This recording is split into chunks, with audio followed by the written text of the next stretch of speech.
got the brand new iPhone 7. Whether you are Team Android or Team iPhone, anyone can appreciate a well-built phone. And that's what we're here to find out. Can this matte black iPhone 7 survive my durability test? I've tested over 38 phones so far, including the previous iPhones.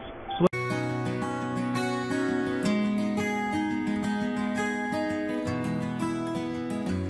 let's start with the scratch test. I have a set of mineral picks that tell me where the hardness of the glass falls on Mohs scale of hardness. Sapphire glass would be around an 8 or a 9 on Mohs scale, or plastic screens like the Galaxy S7 Active would scratch at a level 3. Normally, the average smartphone will start scratching at a level 6, and this appears to be the case with this new iPhone 7. It is on par with the typical smartphone screen hardness. Coins and keys won't scratch it, but you should keep it protected anyway. There are still plenty of abrasive materials in the environment, hiding in the pockets of your jeans or purse that can cause scratches to the screen of your phone. Let's jump down to the home button, or better said, the home touchpad now, since it doesn't click anymore. There have been rumors that the home button and the camera lens are made of sapphire, which would make them extremely scratch resistant, nearing the point of diamonds, which would be nice. Some smartphones, like the Galaxy phones, use a plastic home button that can scratch easily. But so far, this touchpad can resist the scratching from my Razer blade. But is it sapphire, or is it just normal glass? The easiest way to find out is using the hardness picks. Like I mentioned before, glass will scratch at a 5 or 6, but sapphire should be around an 8 or a 9. And since this button has a deep scratch with a level 6 pick, we know for sure that it's regular glass and not sapphire. The earpiece is made of metal and very solidly stuck in place. It won't be sliding around or falling out like the old iPhone 4s did. Now with the back aluminum, I will be scratching a jet black version very soon, but so far this matte black version holds up extremely well to my keys. You can hardly tell that it's been scratched. Razer blades, on the other hand, will scratch the phone just fine.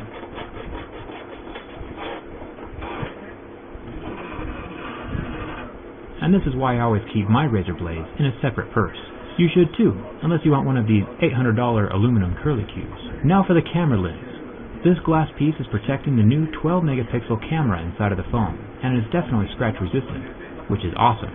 My Razer blade does nothing to it, but is it sapphire? It still scratches deeply at a level 6, so it doesn't look like anything on this phone is sapphire.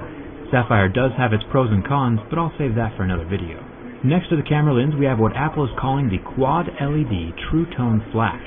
Initially, I thought that this might be 4 different colored LEDs, bringing even more life to pictures than just a dual-colored flash would. But while indeed there are 4 LEDs, it is still just the same normal 2 colors that the older iPhone 6 has. The flash is just brighter now, because there are more of the LEDs, which is good. Checking out the build quality of the rest of the phone, we find out that the buttons are metal, which is ideal. Plastic buttons tend to discolor or pop out more often than metal buttons do, so thumbs up to Apple for sticking with quality materials. The antenna bands are still plastic, but that's a necessity with Apple's design at this point in time.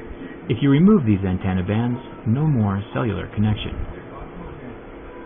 If we look down here, we see where the headphone jack doesn't exist. Now this is a problem on multiple levels. I'll go more in depth about this in my next video. But looking at it from purely a durability perspective, this is an extremely bad move. Just like any piece of electronics, the charging port component has a finite lifespan. Nothing lasts forever. It is designed to withstand a certain amount of physical wear and tear. This means it could stand 5,000 or 10,000 plugs and unplugs. Nobody knows the exact number but Apple, but essentially, now that Apple is combining the headphone jack and the charging port into one, we have 2 accessories using the same single port, doubling the rate of wear and tear. So once this singular lightning port dies or reaches the end of its lifespan, your phone is toast. There's no backup wireless charging either. So if you are a person who's ever had their charging port stop working on a previous phone, you can sit back and watch your iPhone 7 port die in half the time, unless you fork over the dough for some wireless headphones, which is what Apple wants you to do anyway. I plan on making a video more in depth about the headphone jack in a few days. It'll be revealing, so subscribe and turn on your notifications for that. What do you think? Is it good that Apple killed the headphone jack? Let me know down in the comments. On to the burn test. The IPS LCD of the iPhone 7 lasted almost 10 seconds under direct contact with flame before the pixels got hot and turned off, going completely black. It is interesting to see what screens recover and which ones don't.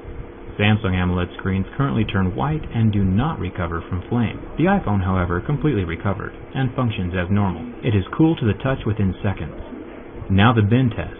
The iPhone 6 had a nifty little trick that would permanently match the phone to the curve of your body if you ever sat on it. The iPhone 7 does not appear to be as flexible. It is interesting to watch the waterproofing adhesive between the frame of the phone and the screen. You can watch it tear as I heavily flex the phone. So while this phone will not suffer from bin-gate or catastrophic failure, I would still not sit on it, just to keep that water resistance intact. Once that adhesive is torn, it will not be as resistant as it once was. Overall, Apple has made another solid phone. I appreciate the build quality. I still have plenty more to say about that headphone jack, but that'll come in another video. All of my behind-the-scenes stuff can be found on Instagram.